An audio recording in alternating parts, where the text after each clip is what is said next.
ഓം ശ്രീ മഹാദേവി നമ. നമസ്തേ. ആനന്ദഭൈരവി ആസ്ട്രോളജിയിലേക്ക് എല്ലാവർക്കും സ്വാഗതം. 2024 മെയ് 1 മുതൽ 31 വരെ, അതായത് മേടം 18 മുതൽ ഇടവം 17 വരെയുള്ള ധനുക്കൂറുകാരുടെ മെയ് മാസ ഫലത്തെക്കുറിച്ചാണ് നമ്മളിപ്പോൾ ചിന്തിക്കുവാൻ പോകുന്നത്.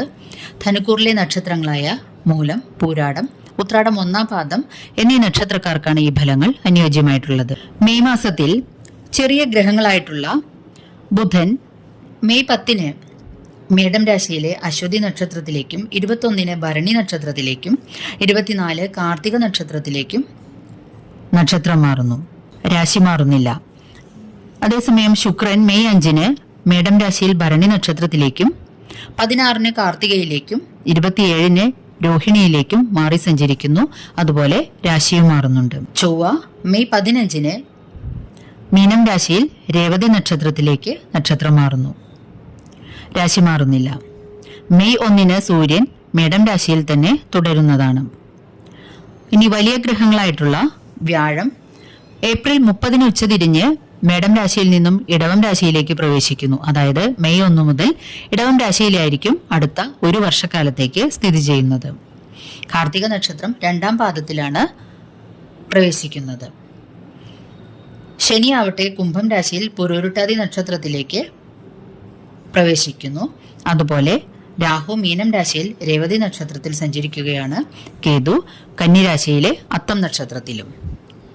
ഇത്തരം വലിയ ഗ്രഹങ്ങളുടെ നക്ഷത്രമാറ്റവും അല്ലെങ്കിൽ രാശിമാറ്റവും വ്യക്തികളുടെ ജീവിതത്തിൽ ദീർഘകാലത്തേക്കുള്ള ചില മാറ്റങ്ങൾ അല്ലെങ്കിൽ പ്രത്യാഘാതങ്ങൾ സൃഷ്ടിക്കുന്നു. അതേസമയം ചെറിയ ഗ്രഹങ്ങളുടെ മാറ്റം അല്ലെങ്കിൽ നക്ഷത്രമാറ്റമോ രാശിമാറ്റമോ വ്യക്തികളുടെ ജീവിതത്തിൽ അപ്രതീക്ഷിതമായിട്ടുള്ള ചില സംഭവങ്ങളും അനുഭവങ്ങളും ഉണ്ടാക്കുന്നു. ഇനി മെയ് മാസത്തിൽ പ്രധാനപ്പെട്ട വിശേഷ ദിവസങ്ങൾ ഏതെല്ലാമാണെന്ന് നോക്കാം. മെയ് 6-ന് മത്സ്യാവതാരവും 8-ന് കർത്തവാവും മെയ് 10-ാം തീയതി അക്ഷയ തൃതീയയും ബലഭദ്ര ജയന്തിയുമാകുന്നു. മെയ് 12-ന് ശ്രീശങ്കര ജയന്തിയും 22-ന് നരസിംഹാവതാരവും 23-ന് പൗർണമിയുമാകുന്നു. അന്ന് ബുദ്ധപൂർണിമയായും ആചരിച്ചു വരുന്നു. ഒരു കാര്യം പ്രത്യേകം ഓർമ്മിപ്പിച്ചുകൊള്ളട്ടെ, എല്ലാ വീഡിയോകളിലും പറയുന്നത് തന്നെയാണ് എങ്കിലും ഓരോ ഗ്രഹങ്ങളുടെയും ഓരോ വ്യക്തികളുടെയും ജാതകത്തിലെ ലഗ്നാലുള്ള ഭാവാധിപത്യം, നിൽപ്പ്, ബലാബലം എന്നതിനനുസരിച്ച് അനുഭവങ്ങളിലും ഏറ്റക്കുറച്ചിലുകൾ ഉണ്ടാകുന്നതാണ്. ഇത് പ്രത്യേകം ഓർമ്മിച്ചുകൊണ്ട് വേണം ഓരോ ചാരഫലങ്ങളും സ്വന്തം അനുഭവമായിട്ട് ചിന്തിച്ചു നോക്കാൻ. ഈ ചാനൽ ഇതുവരെ സബ്സ്ക്രൈബ് ചെയ്തിട്ടില്ലാത്തവർ സബ്സ്ക്രൈബ് ചെയ്യുവാനും നിങ്ങൾക്ക് വേണ്ടപ്പെട്ടവർക്കെല്ലാം ഈ ചാനൽ ഒന്ന് ഷെയർ ചെയ്ത് കൊടുക്കുവാനും അഭ്യർത്ഥിക്കുന്നു. അരികിലുള്ള ബെൽ ബട്ടൺ അമർത്തി ഓൾ എന്ന് കൊടുത്താൽ ഇനി വരുന്ന എല്ലാ വീഡിയോകളും തത്സമയം തന്നെ നോട്ടിഫിക്കേഷനായി ലഭിക്കുന്നതാണ്. വീഡിയോ ഇഷ്ടമായാൽ ഒരു ലൈക്ക് തരുവാൻ മടി കാണിക്കരുതേ. നമുക്കിനി മെയ് മാസത്തിൽ ധനുക്കൂറുകാർക്ക് എന്തെല്ലാം ഫലങ്ങളാണ് വരാൻ പോകുന്നത് എന്നൊന്ന് ചിന്തിച്ചു നോക്കാം. ധനുക്കൂറുകാരുടെ ലഗ്നാധിപനും 4-ാം ഭാവാധിപനുമായിരിക്കുന്ന വ്യാഴം മെയ് 1 മുതൽ ഇടവം രാശിയിലേക്ക് സഞ്ചരിക്കുകയാണ് അടുത്ത ഒരു വർഷക്കാലത്തേക്ക്. അതുകൊണ്ട് തന്നെ ധനുക്കൂറുകാരുടെ ഈ 2 പ്രധാന ഭാവങ്ങളുടെ അധിപനായിട്ടുള്ള വ്യാഴം 6-ാം ഭാവത്തിൽ സഞ്ചരിക്കുമ്പോൾ തെല്ലൊന്ന് ദൈവാധീനം കുറയാൻ പോവുകയാണ്. രോഗം, ശത്രു, കടം മുതലായവ ചിന്തിക്കുന്ന ഭാവമായിട്ടുള്ള 6-ലേക്ക് വ്യാഴം പ്രവേശിക്കുമ്പോൾ സാമ്പത്തികമായിട്ടുള്ള ചില്ലറ ബുദ്ധിമുട്ടുകളും മറ്റും അവർക്ക് അനുഭവപ്പെടാൻ തുടങ്ങുന്നു. അതുപോലെ തന്നെ വീടുപണി മുതലായവ നടക്കുന്നവർക്ക് അത് നിർത്തിവെക്കേണ്ടുന്ന അവസ്ഥ ഉണ്ടാവുക, വാഹനങ്ങൾ വാങ്ങാൻ ഉദ്ദേശിച്ചിട്ടുള്ളവർക്ക് വാഹനങ്ങൾ വാങ്ങാൻ കഴിയാതിരിക്കുക തുടങ്ങിയവയും, ചില്ലറ അസുഖങ്ങൾ ഒളിഞ്ഞിരുന്നുവ പുറത്തു വരാനും മറ്റും ഈ വർഷം അവസരമുണ്ടാകുന്നതാണ്. പലതരത്തിലുള്ള ശത്രുക്കളുടെ പ്രവർത്തനങ്ങളും പതിയെ പതിയെ ഇവരുടെ മേൽ തലപൊക്കി വരുന്നതാണ്. ഈ ഒരു മാസം കൊണ്ടല്ല, ഒരു വർഷത്തിലാണ് ഇത് അനുഭവപ്പെടുക എന്നുകൂടി ഓർമ്മിപ്പിച്ചു കൊള്ളട്ടെ. അവയുടെ എല്ലാം തുടക്കം കുറിച്ചുകൊണ്ട് വ്യാഴം 6-ാം ഭാവത്തിലേക്ക് പ്രവേശിക്കുകയാണ്. സത്സംഗം, നിരന്തരമായിട്ടുള്ള ഭഗവത് സ്മരണ, നാമജപങ്ങൾ, സദ്ഗ്രന്ഥങ്ങളുടെ പാരായണം, ക്ഷേത്രദർശനങ്ങൾ മുതലായവ കൊണ്ടും നമുക്ക് ഒരു പരിധിവരെ ഈ ദുഷിച്ച ഫലങ്ങളിൽ നിന്നും രക്ഷ നേടാൻ സാധിക്കുന്നതാണ്. ശനി 3-ാം ഭാവത്തിൽ നിൽക്കുന്നത് കൊണ്ട് തന്നെ ചില്ലറ നേട്ടങ്ങളും ഇവർക്ക് ലഭിക്കുന്നതാണ്. ഇടയ്ക്ക് 4-ൽ നിൽക്കുന്ന രാഹു ഇവർക്ക് ചില്ലറ ബുദ്ധിമുട്ടുകൾ ഉണ്ടാക്കുന്നുണ്ട്. എങ്കിൽ തന്നെയും 10-ൽ നിൽക്കുന്ന കേതു അവർക്ക് തൊഴിൽ രംഗത്ത് ചില്ലറ നേട്ടങ്ങൾ കൊയ്യുവാനുള്ള അവസരങ്ങളും ഉണ്ടാകുന്നതാണ്. ദൈവാധീന കുറവിനെ ആത്മസമർപ്പണം കൊണ്ടും ഈശ്വരവിശ്വാസം കൊണ്ടും നിങ്ങൾക്ക് നേരിടാൻ കഴിയുന്നതാണ് എന്ന് ഓർമ്മിപ്പിച്ചു കൊള്ളട്ടെ.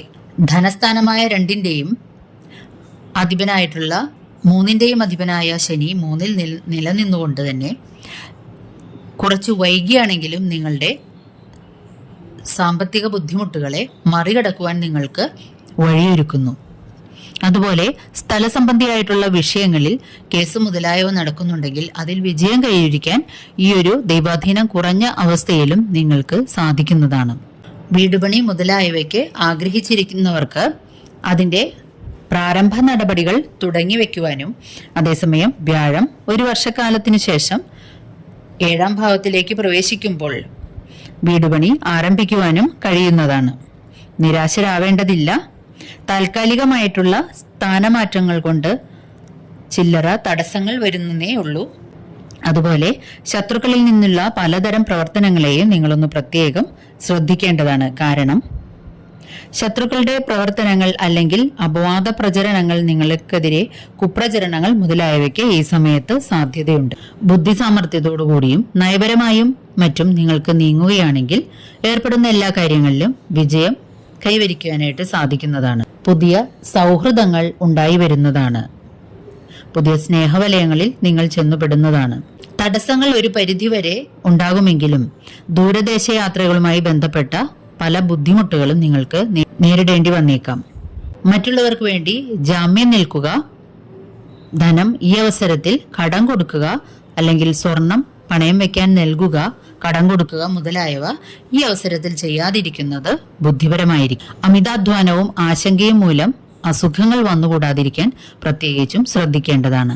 പ്രവർത്തന രംഗത്ത് നിങ്ങൾക്ക് പലതരം അംഗീകാരങ്ങൾ ലഭിക്കുകയും നേട്ടങ്ങൾ ഉണ്ടാകുമെങ്കിലും സുഹൃത്ത് ബന്ധങ്ങൾ മൂലവും മറ്റുള്ളവരുടെ അപവാദ പ്രചരണങ്ങൾ, കുപ്രചരണങ്ങൾ മുതലായവ മൂലവും നിങ്ങൾക്ക് മനപ്രയാസങ്ങൾക്ക് ഇടയാവുകയും ബന്ധുജനങ്ങളുടെ വിരോധത്തിന് കാരണമായി തീരുകയും ചെയ്തേക്കാൻ സാധ്യതയുണ്ട്.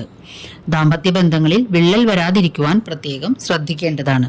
ക്രിയാത്മകമായിട്ടുള്ള രചനകൾ മുതലായവയിലൂടെ നിങ്ങൾക്ക് ഉയർന്നു വരാൻ സാധിക്കുകയും അതിനുള്ള അവസരങ്ങൾ പലപ്പോഴും ലഭിക്കുകയും ചെയ്യും.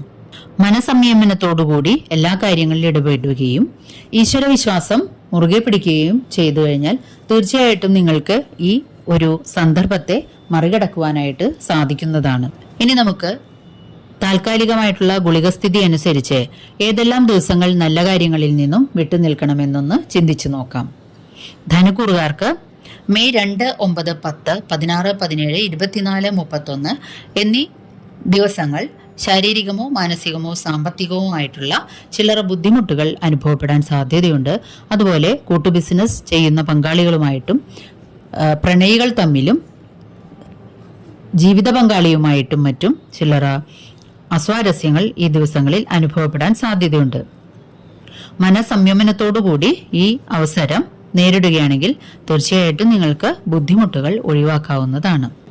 5, 6, 13, 20, 27 എന്നീ ദിനങ്ങൾ വാഹനങ്ങൾ ഓടിക്കുമ്പോൾ ശ്രദ്ധിക്കേണ്ടതും വീട്ടിൽ അസ്വാരസ്യങ്ങൾ ഇല്ലാതിരിക്കുവാനും പ്രത്യേകിച്ച് ശ്രദ്ധിക്കേണ്ടതാണ്. അതുപോലെ തന്നെ തൊഴിൽ രംഗത്ത് ഈ ദിവസങ്ങളിൽ എന്തെങ്കിലും മനപ്രയാസങ്ങൾക്ക് ഇടയാകുവാൻ സാധ്യതയുണ്ട്. സാമ്പത്തിക രംഗങ്ങൾ കൈകാര്യം ചെയ്യുന്നവർ വളരെയധികം ശ്രദ്ധ പുലർത്തേണ്ടതാണ്.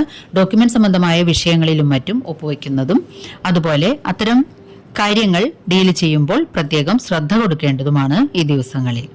വിദേശവുമായിട്ട് ബന്ധമുള്ള കാര്യങ്ങൾ ഈ ദിവസങ്ങളിൽ കൈകാര്യം ചെയ്യുമ്പോൾ വളരെയധികം ശ്രദ്ധിക്കേണ്ടതാണ്. 19, 26, 12 എന്നീ ദിനങ്ങൾ ലാഭം കിട്ടുന്ന ചില പ്രവൃത്തികളിൽ തടസ്സം നേരിടാനായിട്ട് സാധ്യതയുണ്ട്. മാത്രമല്ല സന്താനങ്ങൾക്കും ഈ ദിവസങ്ങളിൽ ചില്ലറ ബുദ്ധിമുട്ടുകൾ, വയറു സംബന്ധമായിട്ടുള്ള അസുഖങ്ങൾ മുതലായവ ഉണ്ടാകാനും പിതാവിന് ചില്ലറ അസ്വസ്ഥതകൾ ഉണ്ടാകുവാനും സാധ്യതയുണ്ട്. 1, 8, 15, 22, 23, 30 എന്നീ ദിവസങ്ങളിൽ സാമ്പത്തികമായിട്ടുള്ള കടുത്ത ബുദ്ധിമുട്ടുകൾ നേരിടാൻ സാധ്യതയുണ്ട്. ഈ ദിവസങ്ങളിൽ പണം കടം കൊടുക്കാതിരിക്കുക, സ്വർണം മുതലായവ പണയം വെക്കാതിരിക്കുകയോ അല്ലെങ്കിൽ പണയം വെക്കാൻ നൽകാതിരിക്കുക തുടങ്ങിയ കാര്യങ്ങളും ചെയ്യേണ്ടതാണ്. വിദേശ രാജ്യങ്ങളിൽ ജോലി ചെയ്യുന്നവർക്ക് ഈ ദിവസങ്ങളിൽ ചില്ലറ ബുദ്ധിമുട്ടുകൾ എന്തെങ്കിലും നേരിടാൻ സാധ്യതയുണ്ട്.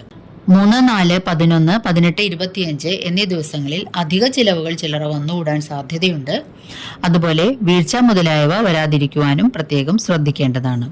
ദോഷങ്ങളുടെ പരിഹാരാർത്ഥം നിങ്ങൾ ചെയ്യേണ്ടത് ദുർഗാദേവിയെങ്കിൽ നെയ്വിളക്ക് കത്തിച്ച് പ്രാർത്ഥിക്കുക, നാരങ്ങ വിളക്ക് കത്തിക്കുക, ദേവി മഹാത്മ്യം പാരായണം ചെയ്യുക, ചൊവ്വാഴ്ചകളിലും വെള്ളിയാഴ്ചകളിലും ദേവീ ദർശനം നടത്തുക തുടങ്ങിയവയും, ധർമ്മശാസ്ത്ര ക്ഷേത്രത്തിൽ എള്ളു നിവേദ്യം നടത്തുക, എണ്ണവിളക്ക് സമർപ്പിക്കുക മുതലായവയും, ശിവങ്കൽ മൃത്യുഞ്ജയ പുഷ്പാഞ്ജലി ധാര മുതലായവ നടത്തുകയും, മഹാവിഷ്ണുവെങ്കിൽ ദ്വാദശാക്ഷരി മന്ത്രം കൊണ്ട് അർച്ചന, തുളസിമാല, തുളസീദളങ്ങളുടെ സമർപ്പണം മുതലായവയും വിഷ്ണു സഹസ്രനാമ പാരായണവും അധികം ഗുണത്തെ ചെയ്യുന്നതാണ്.